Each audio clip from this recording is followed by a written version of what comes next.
অবশ্যই আপনারা দেখতে পাচ্ছেন যে শাসক দল তার নেতাকে বাঁচানোর চেষ্টা করছে এবং পুলিশ অফিসারের মোবাইল নিয়ে নেওয়া মানে বাজেয়াপ্ত করা, অর্থাৎ যে প্রমাণ এভিডেন্স যেগুলো ছিল ফার্স্ট হ্যান্ড এভিডেন্স সেগুলোকে ধামাচাপা দেওয়া, সেগুলোকে নষ্ট করা। এটা একটা দিক যেটা সবার কাছে খুব পরিষ্কার হয়ে গেছে, নতুন কিছু না।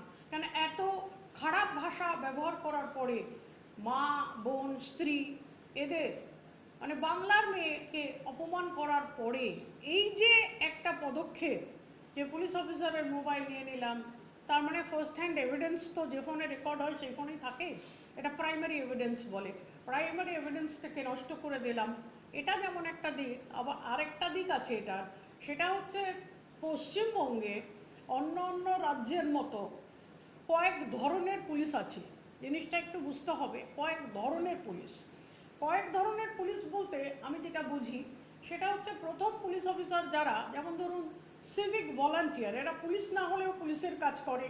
তারপরে ন্যাশনাল ভলান্টিয়ার ফোর্স, যেটাকে আমরা হোমগার্ড এনভিএফ বলি। তারপর হোমগার্ড, যেটাকে আমরা এসজি বলি। তারপর constable, ASI, sub inspector, inspector এবং ডিএসপি। এরা প্রত্যেকেই কিন্তু জন্ম এবং কর্ম এই স্টেটে, এই রাজ্যে।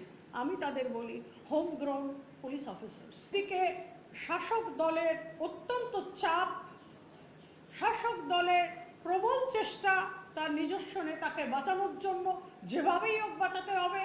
কেন কি তাকে না বাঁচালে সে আমাদের যত গোপন কথা সব বলে দেবে, আমরা ফেঁসে যাব। অন্যদিকে আইপিএস অফিসাররা যারা রয়েছেন, এই অফিসারের মাথায় যারা রয়েছেন, যারা এসপি রয়েছেন, যারা ডিআইজি রয়েছেন, যারা ডিজি রয়েছেন, তারা তাদের নিজেদের মেরুদণ্ড বিক্রি করে দিয়ে শাসক দলের দালালি করার জন্য নাম লিখিয়েছেন। ফলত তারাও চুপ। সেই পুলিশ অফিসার কোথায়, আমি এখানে জিজ্ঞেস করব, সেই পুলিশ অফিসার কোথায় যিনি নিজের মেরুদণ্ড সোজা করে বলবেন যে অত্যন্ত অন্যায় হয়েছে এবং এর উপযুক্ত তদন্ত হওয়ার দরকার আছে। তারপর তাকে যদি বদলি করে দেয়, সে রেজিগনেশন দিয়ে বেরিয়ে আসতেই পারে, আমার মতো বাড়িতে বসে থাকতেই পারে। সম্মানটা তো থাকবে। পুলিশ ফ্যামিলি তো মনে করবে যে হ্যাঁ, আমাদের জন্য কেউ না কেউ আছে, কেউ না কেউ বলেছে। কিন্তু বাংলা কি শূন্য হয়ে গেল? বাংলায় কি আমরা সেই দুর্দান্ত প্রতাপ পুলিশ অফিসার দেখতে পাবো না?